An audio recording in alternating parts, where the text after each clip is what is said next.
If you're looking for the best amps for metal, here's a list you must see. We made this list based on our personal preference and sorted it based on their features, prices, quality, durability, and reputation of the manufacturers and customer feedback. Also, we've included options for every type of customer. So let's get started.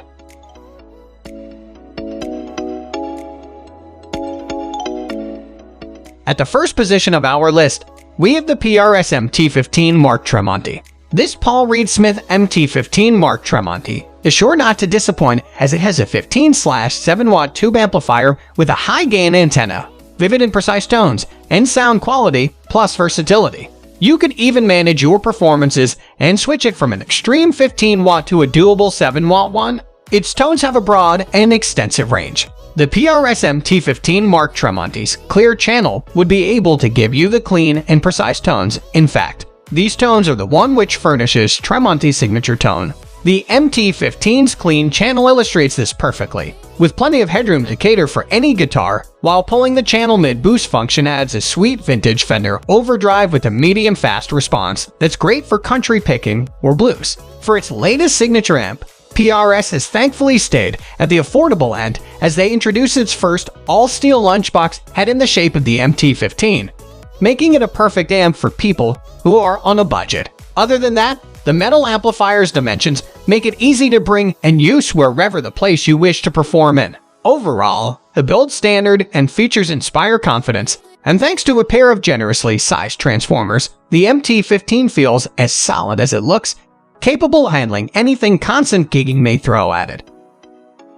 Moving on to the next at number 2 with Boss Katana 100/212 MKII. Roland broke with tradition just over a year ago when it unveiled its Katana range of amplifiers and the extraordinary Wazacraft head, using the Boss brand for amplification for the first time. Since the BOS Katana series of amplifiers were released, guitarists of all levels have enjoyed these high-quality solid-state amps. The ability to dial in any of the 5 selectable amp characters and utilize any of the preloaded 55 BOS effects within the flagship range has been a huge draw for BOS fans and fans of high-quality amplifiers in general, especially metal guitarists. The Katana's core amp sounds are impressively authentic, from fat, juicy blackface-inspired cleans to responsive tweed bass crunches that are great fun for blues and classic rock, while the lead and brown amp models will satisfy any gain fiend's desire, especially when you remember there are 20 overdrive and distortion stompbox models to add to the mix.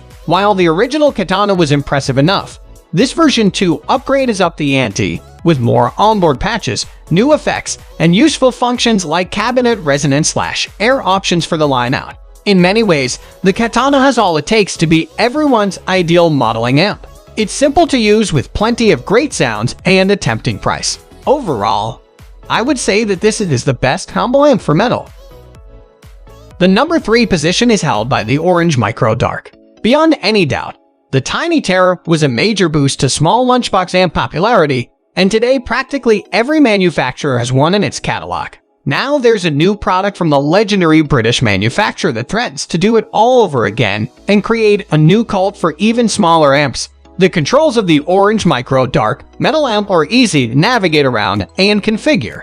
The Dark series tones are focused more on heavy metal, but with a few changes with its controls on the front panel, you'd be able to get a variety of tones that ranges from the usual heavy metal to more thorough cleans. If you find yourself not being satisfied with these, however, you could still opt to accompany your amp with a guitar amp cabinet plugged into a vintage 30 loaded Forks 12.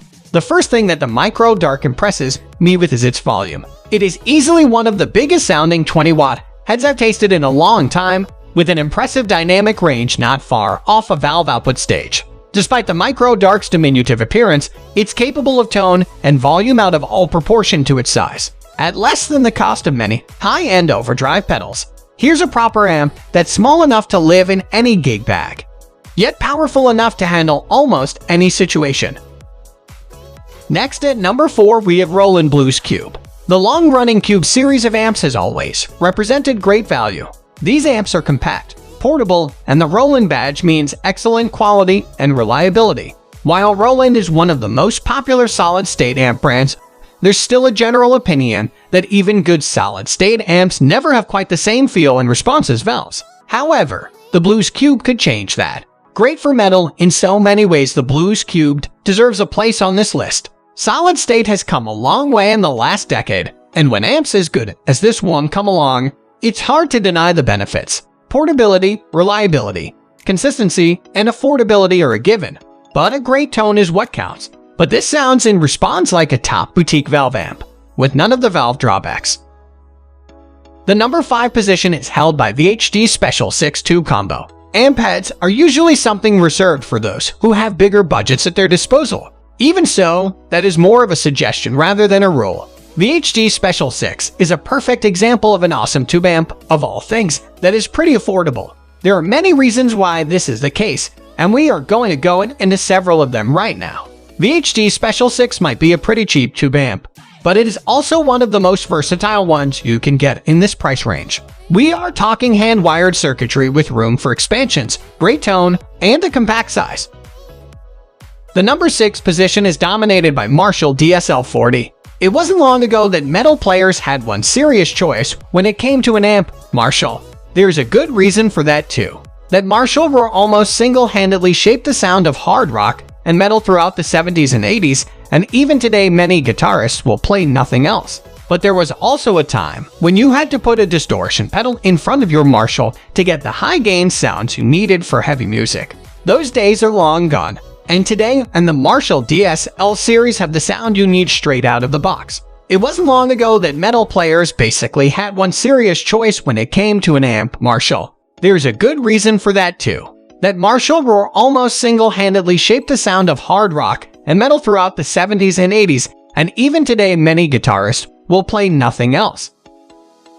Moving on to the next at number 7 with Peavey 6505 plus 112. This Peavey 6505 series once went by the name 5150 and was originally billed as a top rock amp developed in conjunction with the great Eddie Van Halen. But it didn't take long for guitar players to realize that the rich, harmonic, high-gain sounds Eddie made famous were also perfect for extreme metal. So, back in the 1990s, many metal players began to trade in their Marshalls for Peavey 5150s, and I was one of them.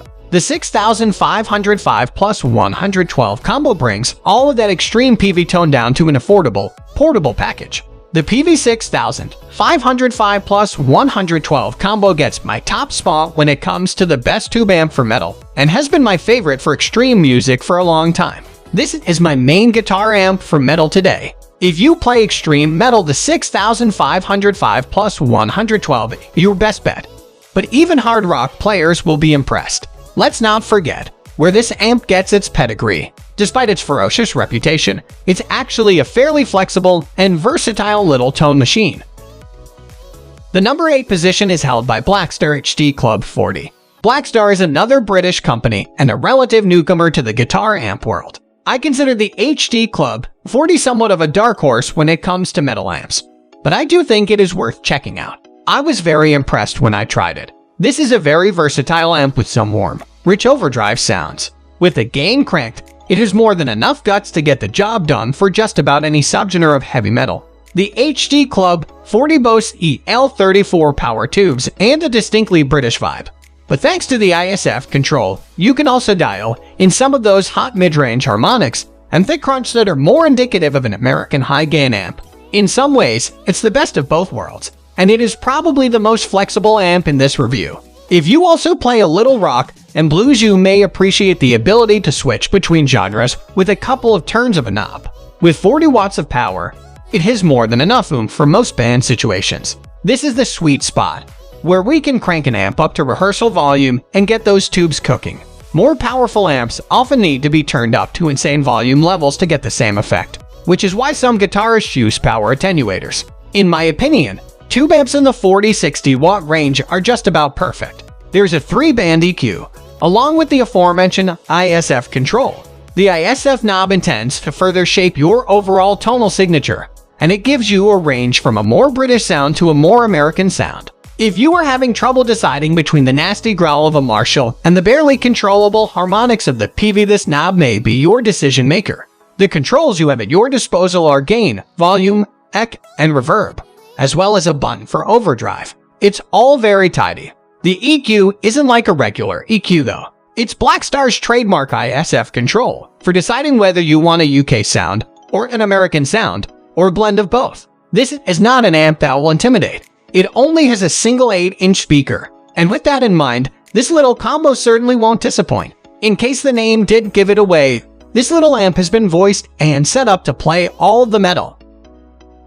Next at number 9 we have Laney Ironheart IRT 3112. This 30-watt combo amp from Laney offers a lot of possibilities for metal guitarists. With 6 preamp tubes and control over the amp's wattage via a simple knob control, you can quickly saturate the amp and create a deep, fat metal sound. Users love the quality of the digital reverb on this amp, and the Dynamics controller even allows you to modify how the combo amp interacts with the rest of your amp stack for tight control at gigs. One thing to note about this amp is that it produces sound on the dark side. This dark sound seems to come from the lead channel, and it can be a major advantage for metal songs that require darker tones. However, that flat, ominous sound can leak into your music even when you are playing cleaner, brighter songs, and it can be difficult to get rid of with this amp. Some users noted that changing the tubes may help alter the sound, although this is an expensive modification. However, guitarists noted that these issues were relatively minor and could be fixed with additional pedals or an effects loop. On the whole, they were extremely happy with the sound quality of this amp and the control over your sound, especially for the modest price. Finally, the number 10 position is dominated by Marshall JSEM 800. This amp head from Marshall is the epitome of quality, but that comes at a high cost. This amp is primarily recommended as an upgrade from your current amp for metal, rather than as an amp for first-time buyers. What sets this amp apart is that it uses a single channel rather than 3 channels. You have EQ control over 3 frequency bands, plus control over the saturation of the 2 preamps so you can most effectively customize the degree of distortion in your sound. On top of that, this amp offers a whopping 100 watts of power. That's more than most guitarists will use even at large venues, but it ensures that you can tightly control your distortion levels and that you never introduce unwanted noise into your music. In addition, true bypass switching allows you to seamlessly integrate an effects loop without introducing noise into your amp. Since the controls on this amp are somewhat limited, you'll definitely need to take advantage of an effects loop with this amp head. That can make it less of a plug-and-play solution than something like the Peavey amp head. But if sound quality is the ultimate concern, then it's hard to compete with this amp. Note also that this amp is over 2 feet long, so it is relatively large and heavy for an amp head. That's all for today. We upload music product review videos every single day, so don't forget to subscribe and hit the bell icon for the upcoming video notification.